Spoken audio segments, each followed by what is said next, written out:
Okay, som lovede en lille film om de basale definitioner på kreativitet og innovation. Og lad mig lige sige med det samme, at hvis det lyder som om det her det er optaget i en bil, så er det fordi, det er optaget i en bil. Nå, men hvad er kreativitet og innovation? Jo, lad os prøve at tage et konkret eksempel. Som I kan se her, så står der en mand, som har fået en god idé. Han har opfundet en ble til fugle. Og så er det så oplagt til spørgsmål at sige, er det kreativt? Og det ved jeg af erfaring, at det er der en del forskellige bud på, om det her det er kreativt eller ej. Men i stedet for bare at spørge, om det er kreativt, så skulle man måske lige slå fast, jamen, hvad er det for nogle kriterier, der skal være opfyldt for, at noget er kreativt eller ej. Og hvis man kigger på kreativitetsforskningen, som vel har en decideret forskningstradition på en 60 år eller noget stil, så er der sådan en rimelig bred enighed om, at der er 2 kriterier, der skal være opfyldt. Og det første er, at noget skal være nyt, og så skal det også besidde en eller anden grad af brugbarhed eller anvendelighed. Og hvis vi nu plotter det her ind i en slags koordinatsystem, jeg er meget glad for modeller, så lad os prøve at plotte det ind i et koordinatsystem. Nyhed på en akse, brugbarhed på en anden akse, så får vi udspændt et mulighedsrum her. Og hvis vi nu først holder os tæt på nyhedsaksen og siger stigende grad af nyhed, men ringe grad. Vi starter med brugbarhedsaksen og siger stigende grad af brugbarhed, men ingen nyhed. Jamen så er det det, der hedder konventionelt. Det er ikke kreativt konventionelt, det her vi er det meste af tiden. Det skal vi nok også være, hvis verden ikke skal være Ragnarok. Lad os kigge på det modsatte scenarie. Stigende grad af nyhed, men ingen brugbarhed.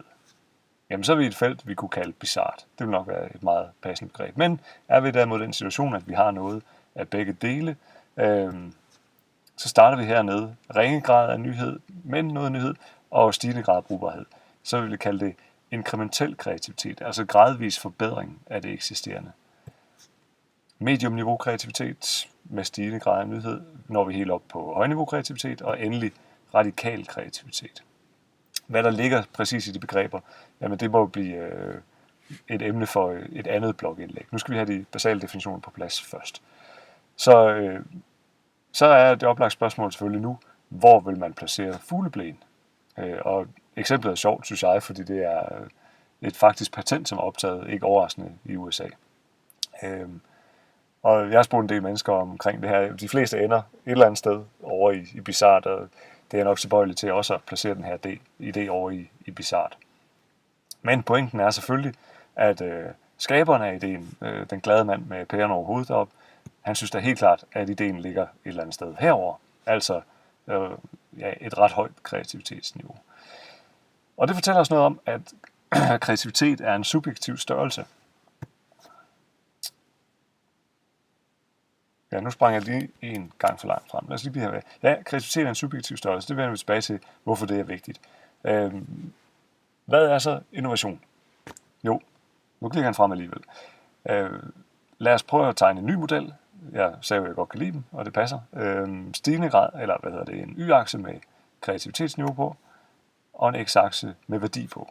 Og så kan vi faktisk plotte dem ind fuldstændig analogt til kreativitetsbeskrivelsen, hvor vi har inkrementel innovation, også det, nogen kalder continuous improvement, igen gradvis forbedring af det eksisterende, mediumniveau innovation, højniveau innovation og radikal innovation, som måske er et mere kendt begreb for nogen. Det er et meget interessant begreb, som jeg også meget gerne vil vende tilbage til i et andet blogindlæg. Der er en masse implikationer, hvis man har lyst til at kaste sig ud i det. Kort fortalt, det skal man sgu nok lade være med, hvis man gerne vil tjene penge. Men det er en helt anden historie. Så som man kan se her, så er der lige pludselig 2 andre kriterier på, for at vi kan tale om innovation.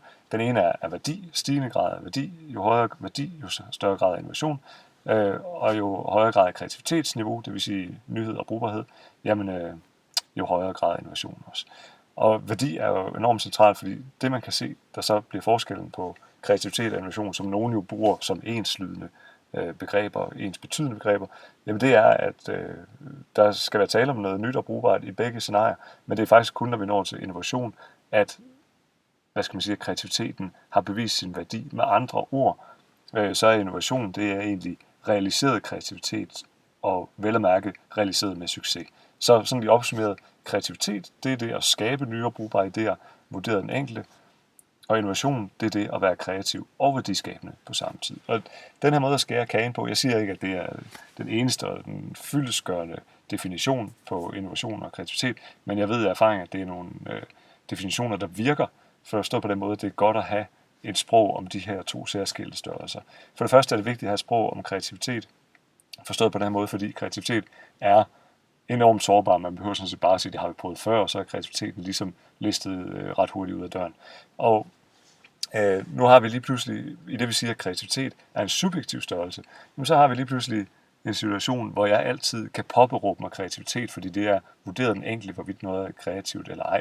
Det er der sådan set ikke nogen, der kan anfægte. Det vil sige, at man står ligesom lidt stærkere. Det kan virke som flueknæveri og måske lidt sproglig, jongleren, men det er faktisk en ret vigtig ting i praksis, og jeg har hørt flere sige, at det er rart at have et sprog omkring de forskellige ting, når man skal arbejde sammen omkring de her to forskellige størrelser. Ja, det er sådan set, jeg bliver faktisk en anden grund til, at det er godt at betragte kreativitet som en subjektiv størrelse, netop det at have et sprog om de idéer, som rent faktisk har potentiale, som rent faktisk er nye og brugbare, men som bare aldrig bliver til noget. Det ser vi jo nok flere eksempler på i virkeligheden, end vi gør på det sted innovation, altså gode idéer, der rent faktisk beviser deres værdi. Så ja, det her det kunne jeg snakke meget længere om forskellen på de her to, men det er i hvert fald de to basale definitioner, som jeg bruger, når jeg snakker om kreativitet og innovation. Og som sagt, jeg er ikke ude på universelle definitioner, men jeg synes, de mennesker, som arbejder sammen om så vigtige størrelser som kreativitet og innovation, bør have nogenlunde ens lydende definition. De behøver ikke være enige, men de skal bare være enige om, hvad de snakker om, når de snakker om det. Ja, nu må jeg hellere stoppe mig selv, inden det tager overhånd. Resten af alle de fine nuancer, de må vi gemme til et andet blogindlæg. Tak fordi du lyttede og så med, og jeg håber, du fandt det interessant.